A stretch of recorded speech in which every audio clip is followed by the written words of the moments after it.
Ramria hian leilona thomno an phurkai thina headlotin an beya amu nom thei khop mai na thok tu an mu nom tak zet zet ani ti lai kha kan soidua in lo clear zel don nia Myanmar le India kanin rina chiawa ka kalvia tuna hian Myanmar lam karon dalanga anin sakdan tele na thok tu ten tho na sadhiate tin sumdong tena an sumdong an tho na sadjia bungrua leilona an pukaya nileng in jinga changa lai tlangin na an thok na sa me mani ti kha karon entir duwa chuan ramria an thom no in phurdante le India ram chuan gate ala kharbura barmala mero cho zalen me mani ti lai te kha karon soilang du boka abula changa top thlengin in lo endonia na an thoka ti tak zitin an thokani thalai te pon an thok tor maya tiang chuan an zalen le mai ti ila ka soidik ome bordara na chuan chuan adang ro chu ka hriat pui lova ituna hian ana thok tu te po kan bengengya eng tiang in nge an na tho dante ani khata meichia in engzange paisa an la ka mi pai engzange lak ti lai kha an soya mi pa hian an latam zo ka meichia hian in nikhata sanga Myanmar lam paisa andong ani itero no min tibet oh ala atuetro so sekola ati tatai wite mai itu ani yang lo mi telmi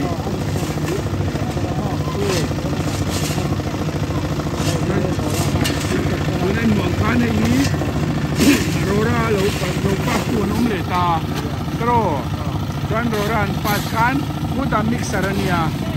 tuan ani kan akan pai coba an pe coba kita tengah langa tuan ki baket lo cut kro ruaka oh lo cut kai oh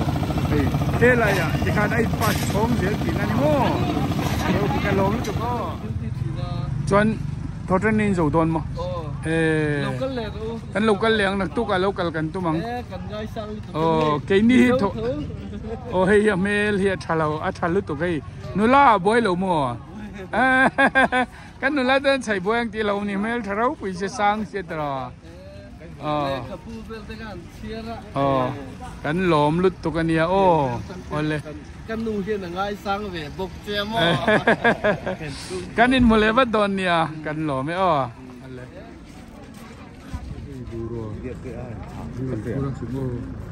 hi le lama khianin ge tan khar si lawanga tinge het lama ge tan khar thak mai ti lai te ta po hi angai thadam lo enga tingi border hati anga freedom dau kan da lo kal so tho si so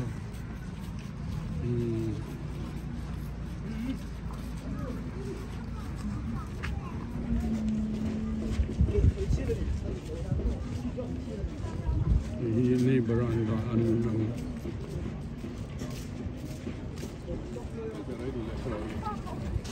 helai ni kha min lo lak sak le ge ta kan oma ichale ni mo sa kalo gai kalom le to hei tu na yanin Burma kalkong India ne na info na chi a kan dinga he an ni Burma ma ke India ka ma tian ten ne tian kan India lam hi kan zalen lo mel bi kat maya hi athing ka tia min lo lak ma so nan ta fisia au yom khop mai la lak sak lo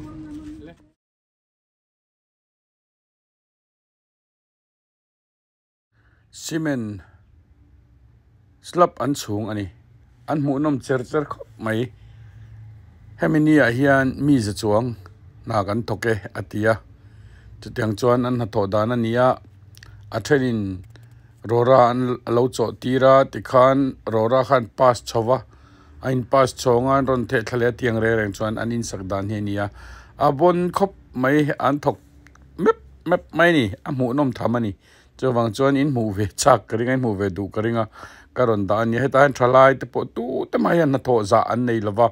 an thok mol vek mai ni ti lai te kha ka soilang du bokatin na tho a hian engna po thokila tai mata kan tho chuan engkim a mai hian lotlin na omani ti hi kan thiat apoimo em ani na kan tho pe lo chuan kan that chia chuan eng anga na tra pon thokila kan that chia chuan a lo thlin thei don lo chawang chuan that chelawa tai mat taka eng na po kan tho chuan mal som na ta chuan om thin ti kha kan riat non le ka du a min han thok te han clear hian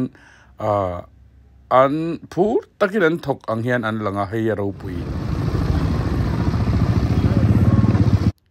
tian bung ruwa hi alo thleng chur reng ta a tian motor hi akal lu thelo wangin head lo thian leilona an pu pheita a India ram lama an pulu chur renga bung ro chi sang hi englai poin alu chur renga ni ti kha kan soilang du a tin na thok tu te an na tho dana an ma ni thewa an boy em maya hetia ang na an han tok mu te anuam ani tuna hen hei kuwa ania kuwa hi tuna po hian an tol charam kuwa hi a chevi me kan khoi china hetiang kuwa hi chu mita supari anti mani hetia ang vai ho na pot kette utte an ron siam le an ron zor le chini ni om takani abaga chon enge mo he kuwa hian mangtang kaina nei o te po ke ma chuan cutting nge ni hetiang vel chu an na tho dana ni a kuwa po hei mel hian ula che mema hei chu an vai ho hian mitra supari ten tia tiang atan khanan chan noya an thale chong thin mai khani in kalosia engatan takge ni yan manang o kuwa hi ti lai te kha kha ba kha chu ke ma chor riat na ka nei lawa amar chu na thok tu teran tho dana an na tho te ro pui ka ti mu nom ka tak zet ani chuwang chuan abula tanga top thlengin he kanram ria Myanmar lamina kanunau tena na an thona sajia hi in lo clear don nia monom in tipo ka base chuwang chuan karon dan nia top thlengin min lo clear sak don nia chuan min lo la subscribe lo in omani chuan min lo subscribe bokula video dang karon da zel don alal mang nulom roi na ti te chuan in wang chia te buanel te tiang khan til sang ronda tur kala nia in lo clear zel don ni in zawai chunga lom thu ka soi tak zet ani lo clear zel ro u o ramria bodara o nia bag chapani sute pani andri nok ani an boy tlang ani tu ta po hi mani nan thok so hi ni rongon mai ni chu awan lu em na thok tu te nan ba thok na sa em alo khang se la motor rang po Lily door dite fashion door dite border ulo mani to nei motor lo khang kar ba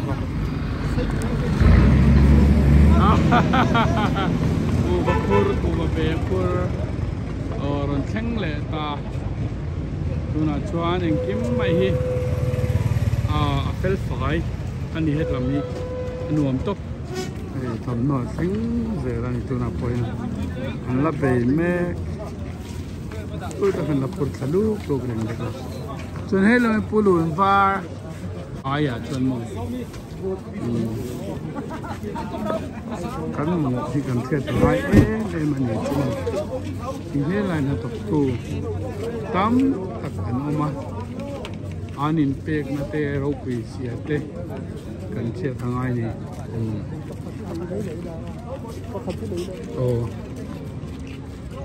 tempa ring top te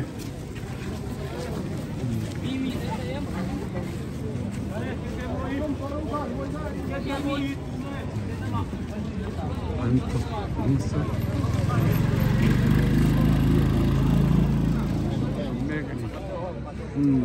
nuam kan tiem bula ka om ni lang sa lan chet lau được cái nồng tết rồi kan muang hian bung ruwa chi sang hi englai poin lo lu zui rangani het lo tin lo lu ta tikan India ram atlan kan India ram lama an lot tha a koi ange an kaltir ero ka relawa aizol chau nge ni amun rang te po ani mai thei tiang chuan bung ruwa hi englai pon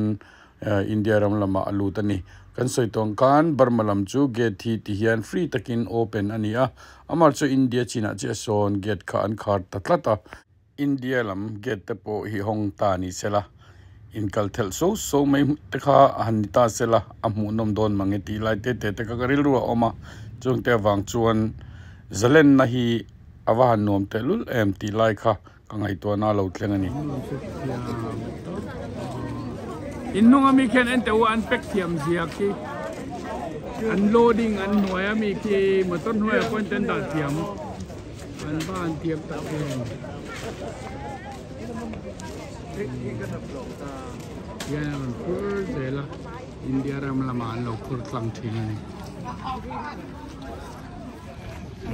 yan border a ko ma geta kadinga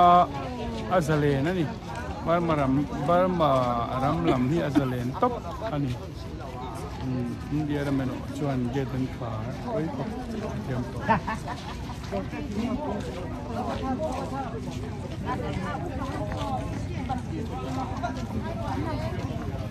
yes langdon tiang lo hi le ro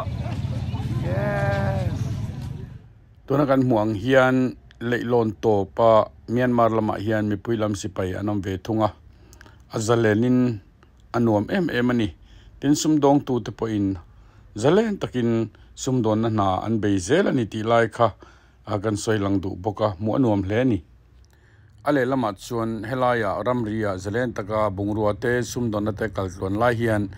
Myanmar khopui chunga yanguna tele mun thanga chuan sipen in dailo wangin thalai te kholai leng po kha anman mia maya sipetan kang ho kha an nor lut me kani tin puitling pension to silai ka thiam po tam tak anmana sipetan an nor lut mek bokani ti kha darlan ani ai chigong ti kan lawanar ani nar khaili set good like it and on lot tara Barmania oh yes why not all the time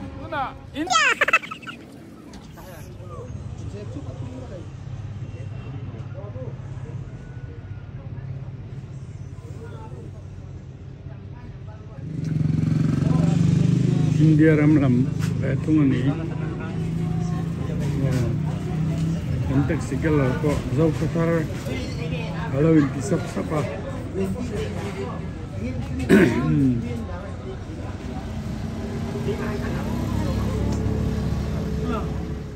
tunanan clear me klamani nung lama son thil eita pon oma te chuan hei view kan nei me ka nom kan tilut tok khi ta helai tang hian mo putte te nen helaya mun nuam lut toka men troya a view thasi mong kara khwa lo langa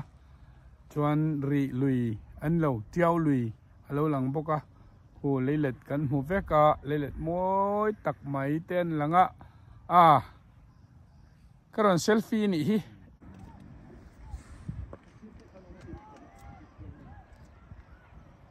yang chuan so lai tlang so lai tlang kan hua sipai ken hei mo pamian lak khan mo hei mo ni pui sipai nan be an lak khan ya tu no ka lai hei atlak lam kha ma tang so an chu ruwa lui dunga ti khan he ti he chuan lui dung an kal ta he lai hian he lai pha ya hian time pa an kal ta samrai chuan assam rifle ne na India na in peta top ani ta han plan pe neng mai ni fan pon fedro pakhat ka chu an ka phu tu kun ka phuให้พายให้จุด hai mol phai mol phai ni ui lui chu ki ta hei hi tui thap kan de ka thap si la kan le ui luen te ui pakhat ba hu thurum le si la ala hi tui thap mo keng kan kai me ram ni kan kai nga cho u pau cho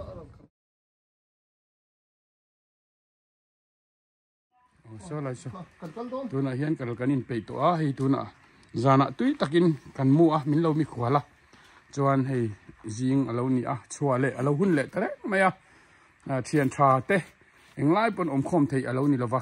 in then na tul le thin an tiang deuh khan ke ni po kan kala lo tul le ta dam takin lawng takin pathian zara kanin khom le nge yang no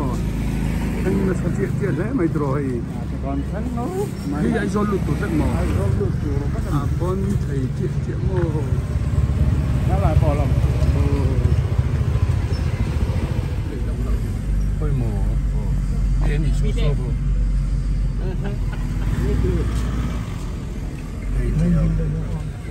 hey ai zo làm lụtตัวnày đi chia mẹ nè anh kinh nghiệm motor khơi nghe cả là ngà thế anh đi thằng ta là em mồ lại cái thứ thế lấy luôn á còn phải xí luôn anh kinh cả đồn thế anh phụ cái với cả một số lại mà ê đi cu cáiตัวrất mấy thầy con phá hiện hết lô tấn lấy mồ ai zo làm sao cái thằng xí lô vàng mình mất trộm na mai chế cái bro quýt cái này rồi nè và ram chu sớm tắm tắc tua lên càng khen à rai bùa hậu cho nuông tắm tắc tua lên rồi hai trào quá mày xây dễ rồi bồi khát rai tiểu thiên bồi anh mà ra tầng ai về ta mà nuông tắm tắc ăn tua mình đi hay mi hiền siết vang đấy mày chéo hiền rai hiền lão lão cả rai pala lá thì nó pala lâu đấy rai pala ông thầy là rai phụ dâu cái gì mình dâu thì hiện cái trà đủ chú cần rai ngâm cần rai tụi cái bố sấy ngâm này cho nào hi này với ông mình dâu cần lát lem lát tục son hi bay to lòng này với rồi mới cháu ra rồi mình dâu cần lát lem lát tục in lòm đón thấu khăm in phát sinh cái là trộm đón châu khăm in tệ kha bút gì chân này là hiện còn buông đủ nè, dâu ram khó về lên, nào còn bảy nó sâu tục, mình dâu còn tlem liên tục, bảy phal tổ số, này ngâm rồi, quái takin, khá cái trả đủ, cháu này, first cần ai đó này là hiện, nó khóc mà đồ đó nhỉ bốc cả, phải lên đó na. Kênh lên đồn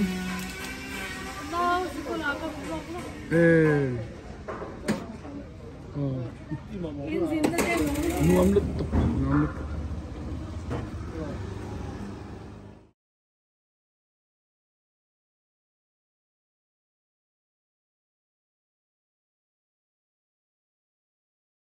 Myanmar